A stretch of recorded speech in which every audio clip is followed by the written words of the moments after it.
Hi, my name's Allison, and here's a true story about me. I was never what you might call one of the beautiful people, not like my best friend, Shona, who's everything I'm not. While I'm on the plump side, short, mousy, and wear glasses, Shona is tall, blonde, and beautiful. Still, we're good friends, and I try not to let the obvious differences come between us. Every Friday night, a group of us head down to the ice skating rink. To be honest, I'm not much of a skater, and I usually spend more time on the floor than skating. At least it gets me out of the house. Dad has a new girlfriend, Avril, and I don't think she likes me. She's much younger than my dad and always criticizing how I look, which makes me feel worse than ever about myself. Shona is always first onto the ice. She's elegant and spins around like a ballerina. I don't mind. I enjoy people watching. I can see Sam Reeves on the ice. I've had a crush on him for years, but like everyone else, he doesn't seem to notice me. And besides, he has a girlfriend. You see, I'm not a very social person. I have this low self-esteem. I've had a few knockbacks from boys, and these days I'm always wary of opening up to anyone new.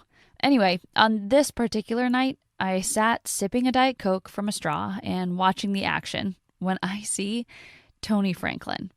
Now, Tony Franklin is an average-looking guy, but has a reputation with the girls. I've never really thought about him before. My crush on Sam is all-consuming. "Hey, Allison, how's it going?" He flashes me this great big smile, and I suddenly know why so many girls fall for him. He stares into my eyes as if I'm the only girl in the world. Tony starts talking to me, and after my initial shock, I start to loosen up a little. His charm is definitely getting to me. I feel honored that someone is interested in little old me. For once in a long time, I start to feel relaxed, and my defenses start to crumble a little. Later on, me and some of the guys are going to grab a burger. Do you want to come? His request comes out of the blue, and I pinch my hand to check if I'm dreaming. Nope, definitely not dreaming. A boy has just asked me out on a date. Well, sort of. I can feel my heart start to beat a little faster. Well, a lot faster, actually. He might not be Sam Reeves, but he makes me feel special. Perhaps your friend Shona would like to come too? His question is like a slap in the face. So that's it. I should have guessed. Tony's not interested in me at all. He's after Shona. It's silly, but suddenly I feel betrayed. So angry. I'd let my defenses down, allowed a moment of weakness, and had been used. He must think I'm stupid or something. Suddenly, I feel myself standing, which isn't easy when you're wearing ice skating boots, but I try to look as dignified as possible. I don't think I've ever felt as humiliated in my life, not even with my dad's new girlfriend. And in a fit of rage, I throw the Diet Coke straight into his face. "That's what I think of you and your burger. Have a nice time with Shona." I stagger off toward the changing rooms with tears in my eyes. Shona is a good friend and comes to join me in the changing rooms. She asks what's wrong, but I feel so stupid that I don't tell her. It's not her fault that guys prefer her to me. I tell her that I don't feel well, and she walks me home. I see Tony Franklin watching us, and I want to stick 2 fingers up at him. His little plan to use me has backfired tonight. When I get home, I go straight to my room. Dad and Avril are out, as usual. He never went out as much with Mom. Dad's not been the same since Mom died 3 years ago. I think that's about the time I started to pile on the weight. I was so unhappy. Dad was in a mess, too. I wanted him to find someone else, but not someone like Avril. Whenever Avril and I argue, which is most of the time, Dad always takes her side. It's just not fair. I hardly sleep that night, and the sounds of Dad and Avril making out in the next room doesn't help much. Gross. I stay in my room all weekend, moping about.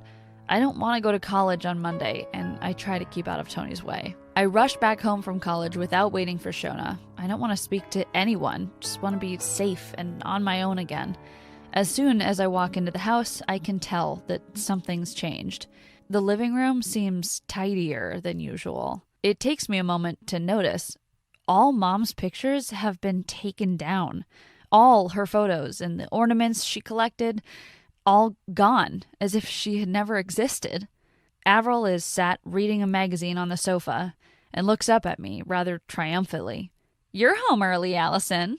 I feel the anger start to rise. Where are Mom's photos? She puts down the magazine rather carefully onto the sofa and folds her arms. Your dad and I thought it would be better if we got rid of all the things from the past. A fresh start, you know? I look at her in disbelief. How dare you remove my mother's things? I spit the words out at her. Avril sighs and looks at me with her steely blue eyes.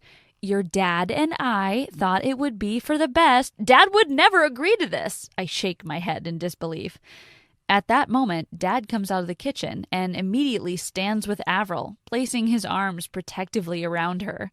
What's going on? He asks as if he doesn't know. Dad, where are all of Mom's things? Now listen, Allie, don't get upset. We just thought it was for the best. How dare you, Dad? How dare you forget about Mom like this? It's all her doing. Where are Mom's things? I point to Avril, my arms shaking with rage.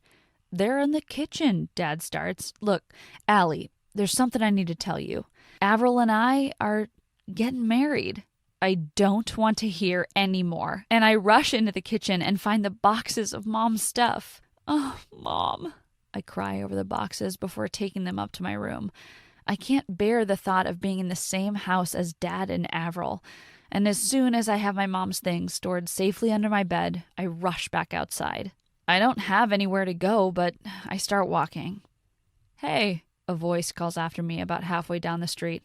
I don't look around. I know that voice. It's Tony. I walk quickly, but soon I hear footsteps running behind to catch up to me. Hey, stop a minute. What's the matter? I don't want to talk to anyone, especially not Troy Franklin, but somehow he keeps up with me. And we walk to the park. I wish he'd leave me alone, but I'm too upset to talk. I make my way down to the lake to sit on a bench, and Tony sits next to me. What are you doing here, Tony? He shrugs. You seemed upset. I was worried about you. I looked up into his eyes. He looked genuinely concerned, but all I can feel is anger and hate. This is the guy that humiliated me. His face is close to mine, and I want to reach out and slap him, but then I have another idea. I put my face up to his and kiss him. If he can use me, then I can use him. I can feel his surprise, but then I feel his arms around me, and his lips embrace mine. His lips are soft and warm, but it wasn't quite the reaction I was expecting. I wanted to shock Tony, and I quickly pull away and stand up. Just leave me alone, Tony. I hate you. I can feel his eyes on me as I walk away. I managed to keep my distance from Tony for a whole week. Occasionally, I see him at college, but I always turn in the opposite direction. The sight of him disturbs me, and somehow I can't forget that kiss. It's about 2 weeks later, on a Saturday night at the local disco, when I bump into him again. I have not spoken a word to my dad or Avril since the day they moved Mom's things, and it's really frosty back home. It's toward the end of the evening when I notice him. I've been sat at the bar with my Diet Coke watching Sam having a row with his girlfriend. I'm so intent on trying to listen to what they're saying over the music that I don't notice Tony lurching toward me. He's drunk. Ellie, he slurs, I've been looking for you. I try and ignore him, but he won't go away and plonks himself on the chair next to me. Will you join me? He sways toward the bar. I cross my arms and scowl at him. Don't you think you've had enough? What would your dad say? Tony's dad is a police officer, and Tony would be in for it if he was caught. To my surprise, he slams his fist down on the bar. My dad can go to hell. I hate him. His words strike home to me, and for a moment, I feel almost empathy for this boy I've grown to hate. Why? What's wrong? I ask, genuinely concerned. Tony puts his head in his hands. You wouldn't understand. Try me? I challenge back. Then it all comes out. He starts telling me how his mom all week I spend getting ready. It's the event of the college year, and I want to look my best for Sam. Shona helps. She's so pleased for me and lends me a dress to wear. I have my hair and nails done, and by the time Friday comes, I can hardly wait. As I look at myself in the mirror, I can't help smiling to myself. The ugly duckling seems to be turning into a swan after all. Coming down the stairs, Dad sees me and stops, his eyes misting over. We've hardly spoken over the last few weeks. Hey, Allie, you look gorgeous, just like your mom. He comes and hugs me, and it seems like the first father and daughter moment we've had since Mom died. Maybe we can work something out after all. Sam picks me up in his car, and I'm so proud. He even bought me a corsage and pins it proudly on my dress. The first person I see when we enter the sports hall is Tony. He looks smart, almost handsome, and something shifts in my heart.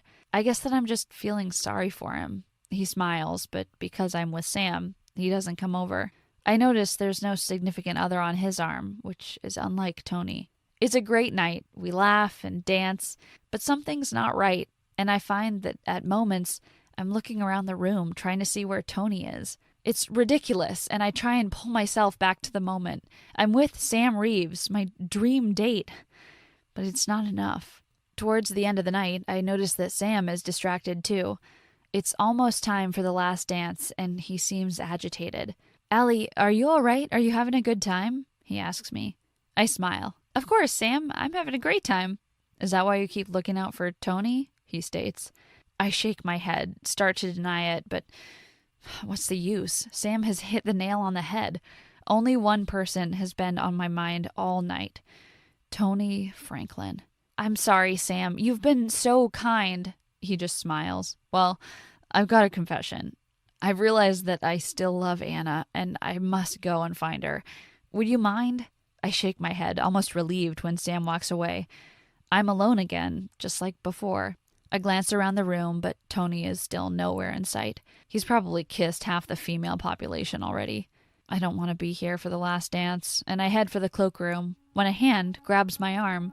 "Hey, where are you going?" I turn around to see Tony. "I just bumped into Sam," he says. "You said you were looking for me?" Without another word, he leads me onto the dance floor as the slow and smoochy love song starts up. My heart is beating fast and my whole body tingles. So this is what love feels like when it finally comes. Tony reaches forward and kisses me. A slow, lingering kiss. And this time, I know it's for real. What do you think of my story? Has love come to you in an unexpected form? Feel free to share your comments below, and don't forget to subscribe to our channel.